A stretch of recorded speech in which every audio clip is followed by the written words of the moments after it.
Hello student, अब मैं 2026 का ये जो मैचिंग का सेकेंड पार्ट आपके साथ लेके आया हूँ। पहला पार्ट मैंने पहले आप लोग को शेयर किया था। 2026 इस बार आईआईटी एडवांस में पूछा गया find the common tangent to the circle. This circle और पैराबोला के बीच आपका क्या होगा, ये किससे पास करेगा। तो सिंपल एक रफ फिगर यदि हम देखते हैं, ये आ गया, ये आ गया, ये हो गया। तो इसके मत यदि आप ध्यान से देखोगे तो सबसे पहले जब भी ऐसे स्टूडेंट होते हैं, ये ऐसे नहीं सोचना है, ऐसे नहीं सोचना है। आपको कैसे सोचना है, आपको सबसे पहले जो सोचना है वो पैराबोला सोचिए, फिर क्या सोचिए, सर्कल सोचिए। इसके पीछे रीजन आपको बताऊंगा।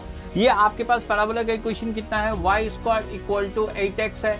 तो a की वैल्यू कितनी हो गई 2, क्योंकि हमें पता है y² = 4ax होता है। तो a की वैल्यू कितनी हो गई 2। और कंडीशन फॉर टेंजेंट हमें पता है c = क्या होता है a/m।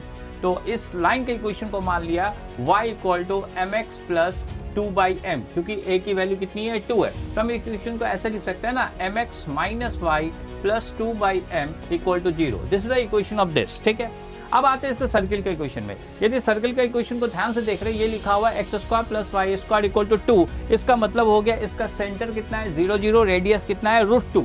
ठीक है, तो सेंटर कितना हो गया 0 0, रेडियस क्या हो गया √2। तो इसलिए इसको बाद में लिखा जाता है, क्योंकि length of perpendicular equal to radius का एक रिलेशन यहां से स्टैब्लिश हो जाता है। तो रेडियस कितना हो गया √2 का √2 हो गया रेडियस, और यहां से लेंथ ऑफ परपेंडिकुलर जैसे डालोगे तो ऑब्वियसली x भी 0 है, y भी 0 है, केवल यही बचेगा मॉड के अंदर 2/m अपॉन √1 + m²।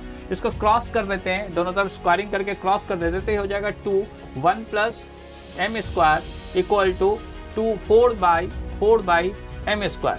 ये 2 2 जा 4 आपका कैंसिल हो गया। इसको क्रॉस करेंगे तो क्या हो जाएगा m4 + m², ये -2 = 0। अब सवाल है कि यहाँ पॉजिटिव m पूछा गया है, पॉजिटिव m पूछा गया। यदि ध्यान से देखें तो m की वैल्यू यदि 1 पुट कर रहे हैं तो ये इक्वेशन इसको सेटिस्फाई कर रहा है। 1 + 1 2, 2 - 2 0।